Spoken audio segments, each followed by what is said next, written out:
Hi, folks. More joyful growth on Substack. Welcome back. So, today we are talking about growth outside of your network on Substack, and hopefully, the building blocks of what we've talked about in the previous couple of videos will have really helped you with that. There is a little bit of work to do to better understand how you are seen, how your work is seen in the wider world, how your Substack is seen as part of that work. So, there's a bit to do, but stick with me on it because it's really, really worth doing. I'll tell you a couple of stories just as a way to try and get you into this headspace. So, when I was promoting my book, How to Build a World-Class Substack last year, I took advice from Lucy Werner, who is an incredible cheerleader for founders of small and medium businesses. She's on Substack. She runs a membership there. It's a brilliant membership. And I booked Lucy for a one-to-one.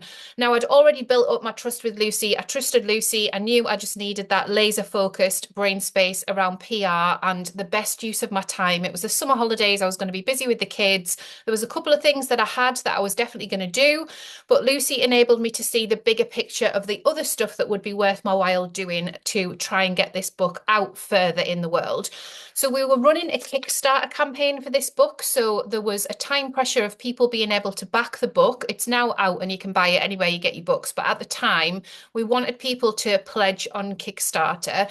The ebook was like $10, and I think maybe the paperback was $25. So relatively a low ticket ask. And I knew who the ideal client was for it, the ideal reader.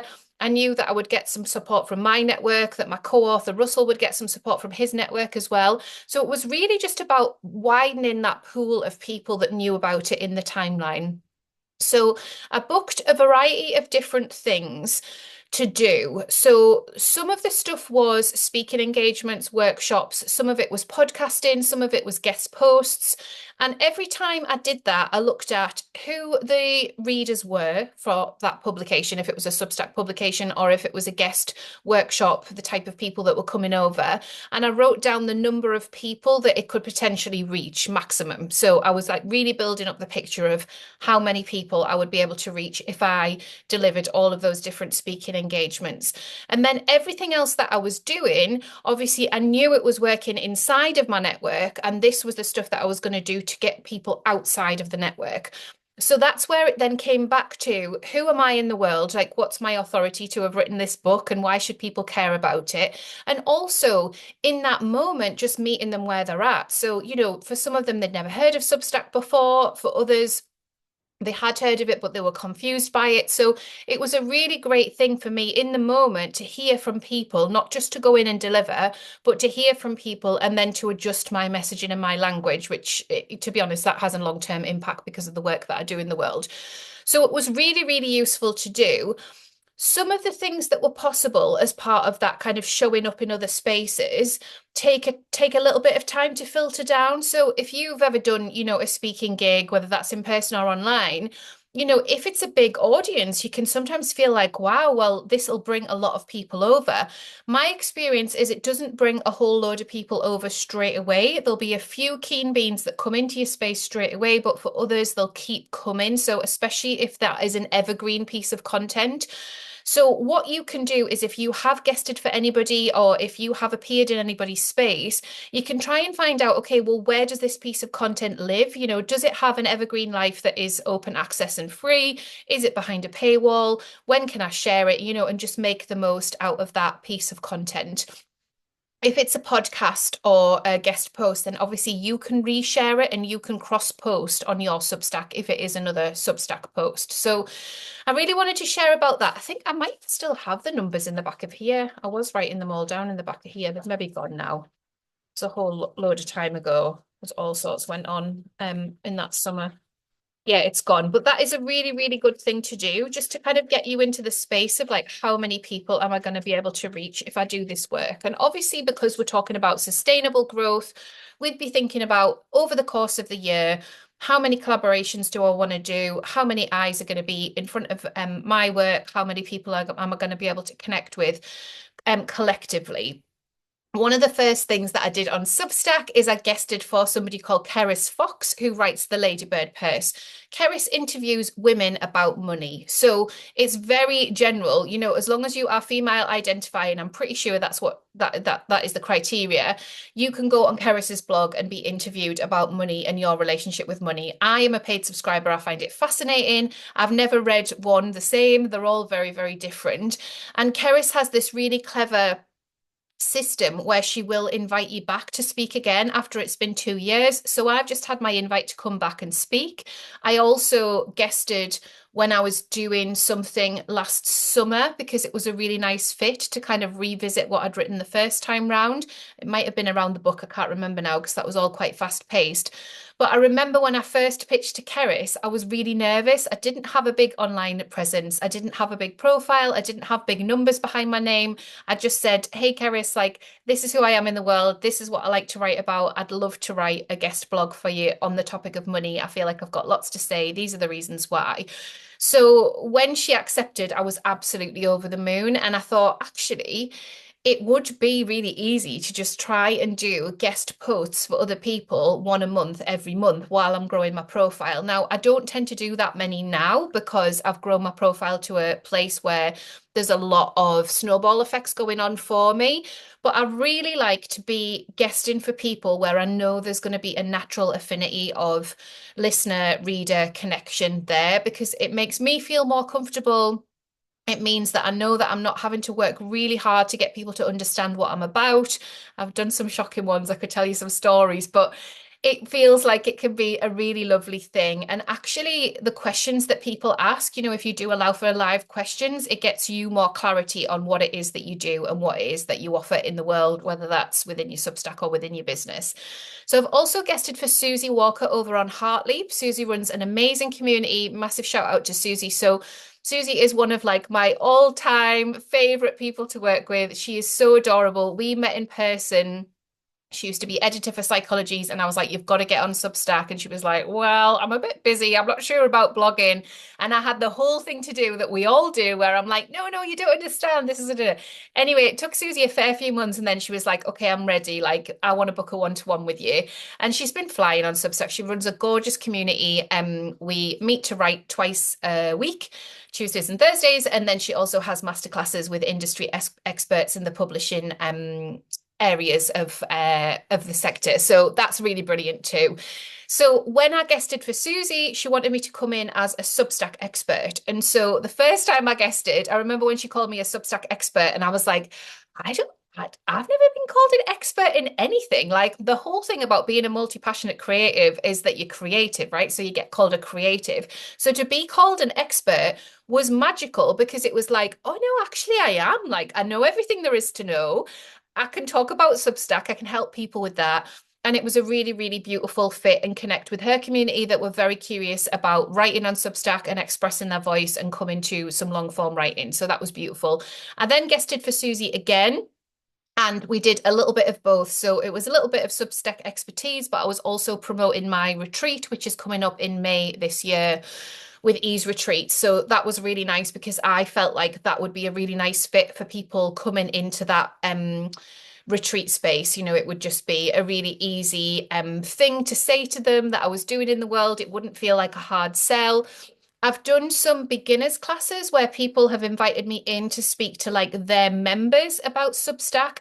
That is harder. So as a subject matter expert, you've got to backtrack and, really take people on the journey of what something actually is and why it would be important. And people have so many barriers to being open-minded. Like they want to shut everything down before they're open to it, usually. So there's that mix and that balance.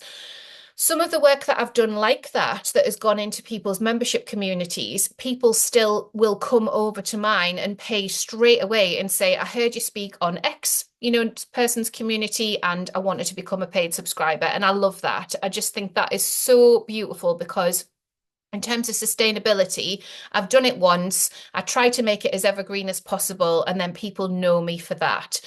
That said, Substack isn't all I do. So it's really interesting to me at the moment to nudge my positioning outside of the Substack work that I do, because I also really, really, really adore supporting female founders to make money in their business and to simplify systems in their business. So for me, the positioning of all that, I know it, but I am known as the Substack expert. And there are a lot of people that know Substack and kind of can teach Substack. And so it's interesting to me at the moment to know that all of that is going on within one ecosystem, but then within another ecosystem, I'm seen in a different way. So I'm seen as a mother who has a successful business, who pivoted and took our business online, who people come to and say, please, can I work with you one to one? Like, I want to work out what is going to be the best ecosystem for me. So it's not always just one thing. That's why I'm giving you that example. When you are thinking about how you might reach people outside of your network, think about the podcasts that you like to listen to. Do you want to pitch to them? Have a little look on their website, see if they accept pitches. If there are communities within Substack, usually people are pretty open to guest posts or guest workshops. If we're running memberships like I do with Sparkle on Substack, it's actually really helpful if people want to come in and guest from our members. And I do pay experts to come in as well. So there are all sorts of different opportunities.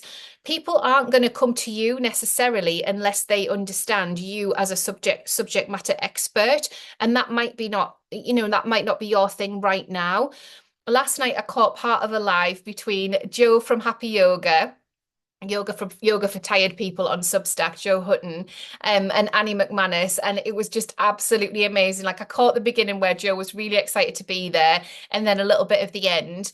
And from what I can gather, and I haven't checked this with Joe, she is one of my Diamond members. I'm going to check in with her. I think Annie is talking about a month of movement in a hope of trying to get the ripple effect of movement and getting us all thinking about movement and its impact on creativity and all that beautiful stuff. And I think she found Joe and pitched to Joe. So Joe was absolutely over the moon, like really pleased to do a Substack live, but she was just there doing her most brilliant work in the world. And somebody said, hey, will you do a live with me?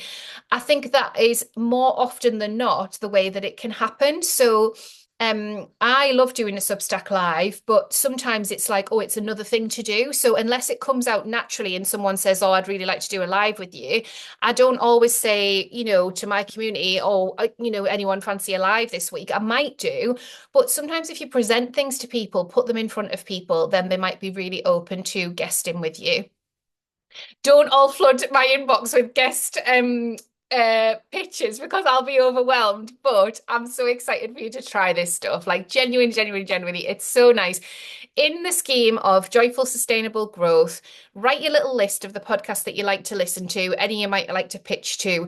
Be an avid reader of Substacks. Join communities, like show up there, like really connect to who's there, like where the good fits are. Have a look on your subscriber dashboard and see who your readers share a crossover with. If you look at that, that will be super, super insightful. So my crossovers are Beth Kempton, Emma Gannon, Sarah Fay. When I go into the back office of other people's Substacks, that top three list is completely different. So make sure you understand where your crossovers of readers are coming. They can make really, really good fit collaborators. When I did a podcast with Sarah Fay last year, immediately 120 people clicked subscribe to Sparkle on Substack because it's a brilliant fit. We've got a good rapport. We get on well. We're both passionate about you guys succeeding on Substack. So it was a brilliant fit for us to do that together. There's only so much time we've got with all of this stuff. So I want you to be really strategic. Think about what would be joyful for you. Who do you really want to talk to? If you've got a podcast, who do you want to bring on your podcast? And if you have got a podcast, make sure you say to them, please, can you share this as well? Like, my expectation is if we do this work together, you'd be able to share it to your audience as well. Set out those boundaries. Okay, this will be longer than 10 minutes, I'm sure. There was just so much that I wanted to share and say in relation to growth outside of your network. I hope some of that is useful and gives you some more of the strategic behind the scenes of how I plan my years in terms of joyful, sustainable growth. I hope that there are a few things that drop in for you in terms of, okay, that might be a nice fit, or actually I will make time to join a paid community on Substack and do some networking there. The easiest place to network, I think, on the internet is paid communities. So some people space hold for that really, really well. Other times, you join a course and there's a Facebook group alongside it, and it's just a whole load of noise and a headache. So get savvy about where you're going to show up and where you're going to network with people and how you're going to find your good connects and collaborators. So much gorgeous stuff going on all over Substack. My membership has just exploded in terms of people collaborating and doing brilliant things. So if you do want to join us, it's Sparkle on Substack. So it's a different publication to this one. But I'd love to have you there. I'd love to welcome you. I'd love to support you in your journey of joyful, sustainable growth. I will see you next time and take care, folks.